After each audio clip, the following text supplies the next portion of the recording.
Hello students, today we are going to learn our EVS second lesson number 2 history and the concept of time. Now let us see about historical periods. We know about that what is history. History is a science that tells us about events that happen in the past. It means study of past event. We also learn that every bygone moment makes up the past. Bygone means what? होऊन गेलेला. The past is the subject matter of history.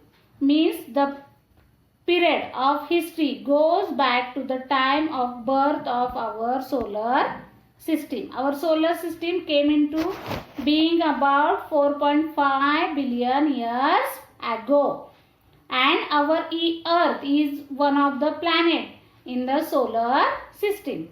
So it is presumed means what? Imagine that the earth also formed 4.5 billion years ago.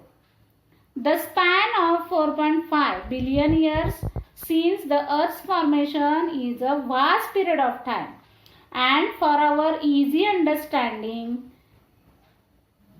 that it is necessary to divide it into a number of stages in order to understand it better. So, the time in history is divided into two main periods, prehistoric period and historic period. Prehistoric period is the period for which no written records are available. Means what? We didn't had any evidence to write history.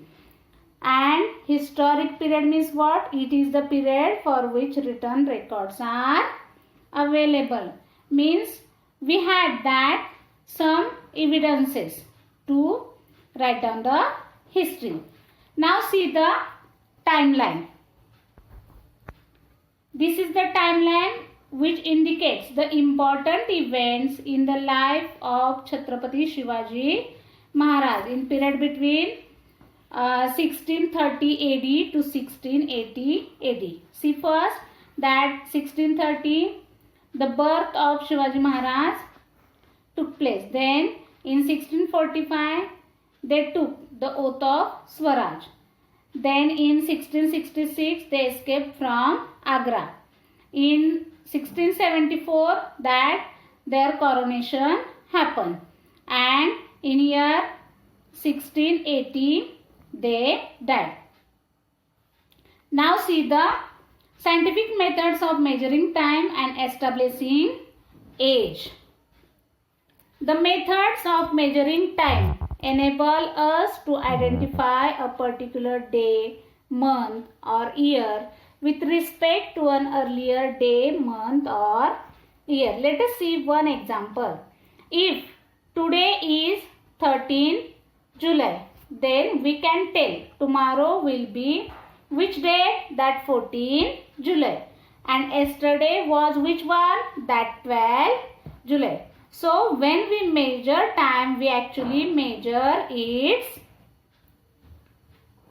length.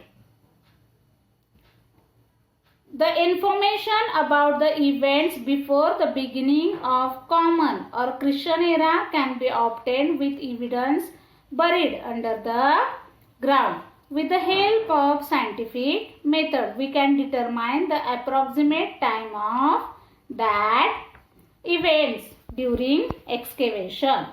Now see the dating technique. Carbon 14 analysis and tree ring analysis are known as dating techniques. That carbon 14 analysis and tree ring analysis methods are used for dating, establishing the age of the event. By using this dating, we learn how old the layers of soil and the remains of found in them are. Then we can determine their periods approximately. Now let us see one example. If an earthen pot is estimated to be 5000 years old, with the help of dating technique, we can say that the earthen pot dates back roughly to 3000 BC. Then we can conclude that period of the culture to which the pot belongs must be around 3000 BC. Carbon 14 is a radioactive element in the bodies of all living organisms. Carbon 14 being to decrease after the death. The quantum of remaining carbon 14 in the fossilized remains is the basis for the determining the age of an organism. With this dating method, it is possible to determine the period of culture to which these objects belong. Now our lesson is completed. Thank you.